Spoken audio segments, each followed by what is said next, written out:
Hello and welcome to Precon Decon, the video series where normally I deconstruct the pre-constructed decks of Magic the Gathering's history. However, it's been a while since I've had the reason to do one of these what could have been videos. This is the last time I did this was back in Shadowmoor Eventide, I think, when I did a kind of essentially built a whole hypothetical deck because there was something about the set I've just reviewed that really stood out to me as like something fundamentally missing, and I really got that feeling when I was looking at Magic 2014. So I didn't actually realize how much baggage I had surrounding M14 until I started talking about it, and I realized I don't like it as a core set at all.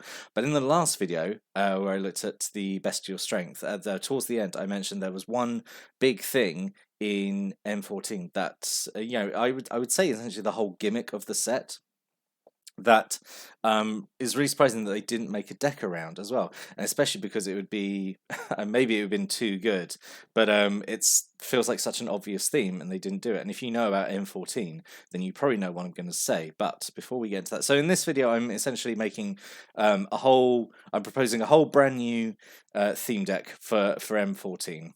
So before I do that, let's quickly go over the deck construction rules. So it has to be 60 cards, there has to be 2 rares and 12 uncommons.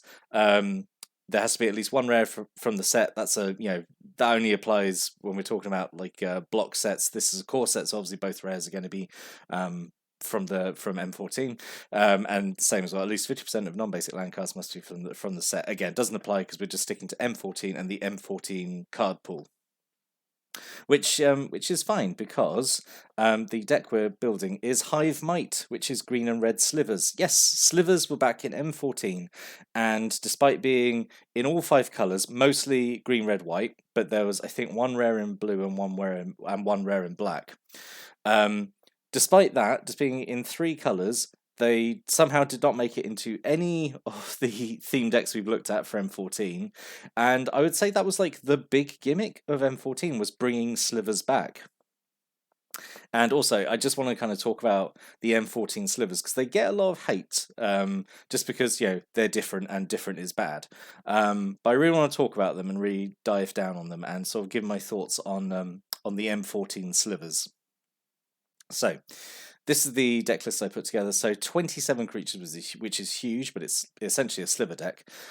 So that's to be expected. 5 sorceries, 2 instants, 1 artifact, and 25 land, and a mana curve off to the side there. So I'm not gonna assess it in the way that I normally do with these decks because these are my choices, not someone else's choices. But I really want to talk about the slivers from M14. So. When it was announced that slivers were going to be in M14, I think people were excited because we hadn't seen slivers since Time Spiral. I think that was the last time we saw them, or we got new ones. So it was kind of exciting that slivers were going to be in a core set, right?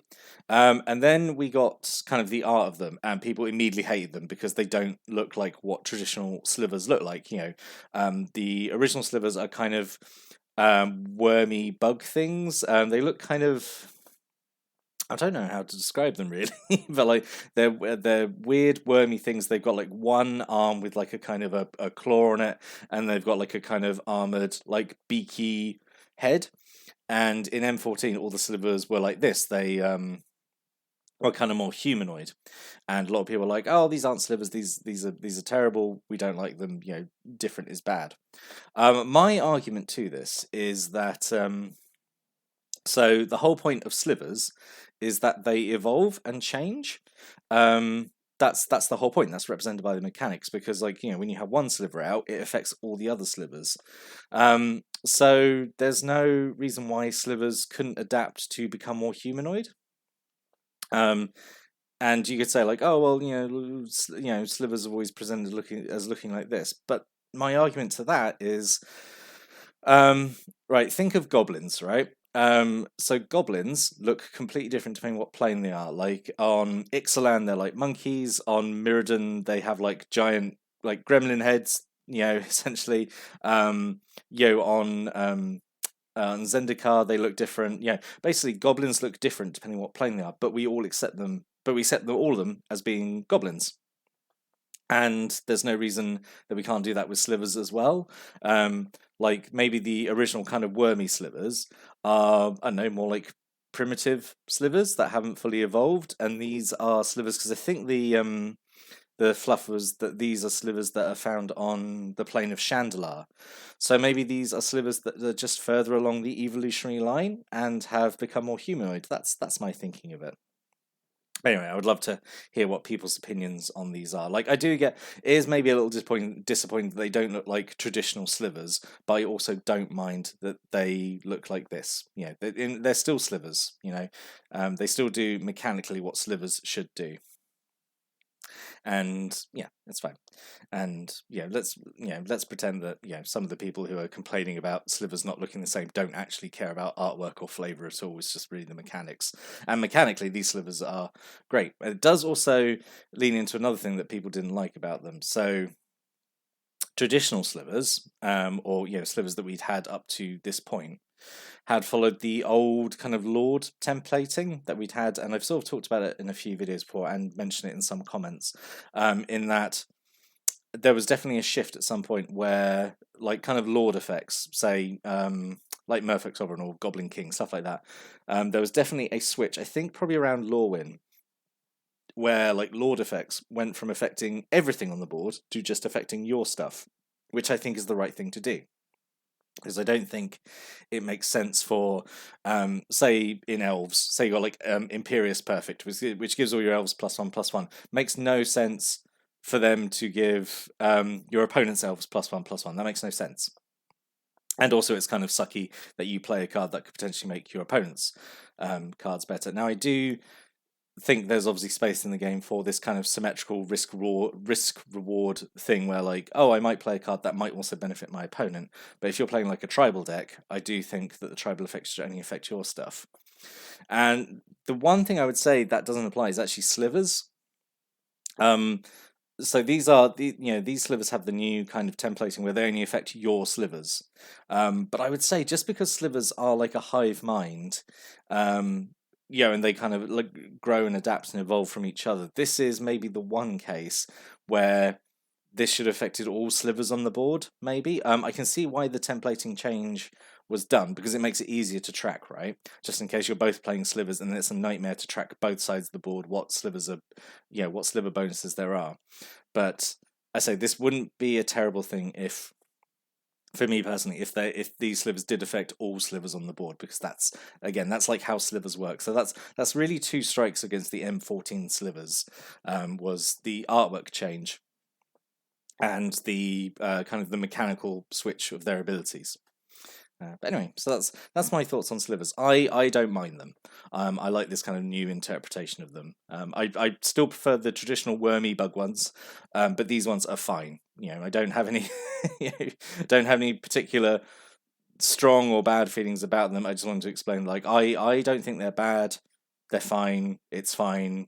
It's fine. you know. Anyway, let's just talk about the deck.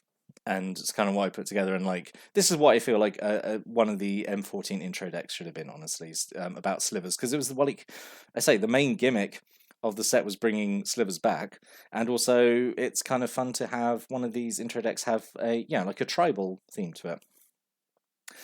So the two rares, we'd have a Megantic Sliver, which is 5 and a green for 3/3, gives all your slivers +3/+3, so it's a 6/6 on its own. And Thorncaster Sliver, which is 4 and a red for a 2/2. Sliver creatures you control have, whenever it attacks, it does 1 damage to target creature or player, so all your slivers get a ping ability when they attack. So I think these would have been two pretty good rares, and these are basically the two rare slivers in these colours. I say they were in white as well, but I thought triple colours probably not great for an intro set, for a core set, so we'll just stick to red green, which in my mind I think has the more interesting slivers in the set. Then we have 2 battle slivers, 4 and a red for a 3/3, gives all your slivers +2/+0, so it's a 5/3 on its own, so that's pretty good. Then 2 mana weft slivers, 1 and a green for a 1/1. Sliver creatures you control have tap, get 1 mana of any colour. Yep, so it just helps you ramp up into the bigger slivers. 3 blur slivers, 2 and a red for a 2/2. All your slivers have haste. Yeah, and then 2 ground shaker slivers, 6 and a green for a 5/5. All your slivers have trample. So just another big smashy sliver, which is great. Then 3 predatory slivers, so this is kind of a new take on the old muscle sliver. So 1 in green for a 1/1 sliver creature you control, get +1/+1, so it's a 2/2 on its own, but it's giving an anthem effect, obviously. And then 2 striking slivers, which is 1 red mana for a 1/1, gives all your slivers first strike. So if you get all these out, it's kind of doing a lot.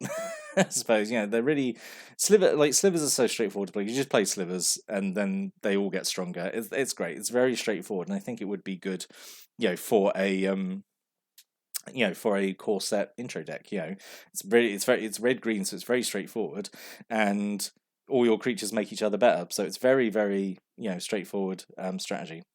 And then 2 sliver constructs. This is really just to fill a bit of space. Just 3 mana for a 2/2 artifact creature, but it is a sliver, so it gets its bonuses. So yeah, that's pretty much all the available slivers that could have included. And then just to fill the space, I saw dip in have like this kind of minor beast tribal theme as well, just in the background as a backup. So 2 advocate of the beast. So 2 in the green for a 2/3 at the beginning of your own step, put a +1/+1 counter on a beast you control. 2 marauding maulhorns. So 2 and 2 red for a 5/3. Attacks each combat if able, unless you control a creature named advocate of the beast. So this is fun. I always like it when cards specifically reference each other in their rules text. So yeah, it just seemed like such a shame not to include this 2-card combo, because the Maulhorn, for 4 mana, is a 5/3, which is like fairly okay-ish stats. But if you have it in the Advocate out, then it's obviously just going to get bigger and bigger. So yeah, I think it's okay. 2 Colonial Tusker, which is just 2 green for a 3/3. Yep. And 2 Rumbling Baloth, 2 and 2 green for a 4/4. So yeah, all those go fine with Advocate of the Beast, just to get extra counters if necessary. I say very, very minor sub theme, just to fulfill a bit of space. But it's couldn't all be slivers. That might be too good. And then a single Woodborn Behemoth, 3 and 2 greens for 4/4. And if you have 8 or more lands, it gets +4/+1, has trample. Yep, just another kind of big fatty to throw in there.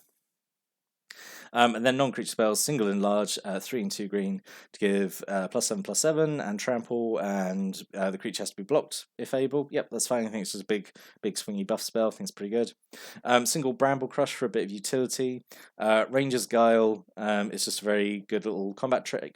Just 1 green mana to just give hexproof, and +1/+1 is pretty good. Like stops removal, stops like maybe a key sliver being killed off by a removal spell. Single Flames the Firebrand, just for a bit of removal, just 3 damage, which you can divide any way you choose. Single Volcanic Geyser, which can potentially close out a game if you just build up a bunch of mana. So you got like the Mana Weft slivers, you can just do this and just do a bunch of damage. Seismic Stomp, I think, is important in a deck where you've got a bunch of slivers who are going to be attacking. Stops all non-flying creatures blocking, which for 2 mana I think is honestly a bit of a steal. And then a single Wild Guess, 2 red mana. It's discard cost to cast it. You have to discard a card, and then you draw 2 cards. Just helps you, find your slivers a bit quicker. Just discard. I don't know, like one of those beasts that you don't particularly care about, and maybe hopefully find more slivers.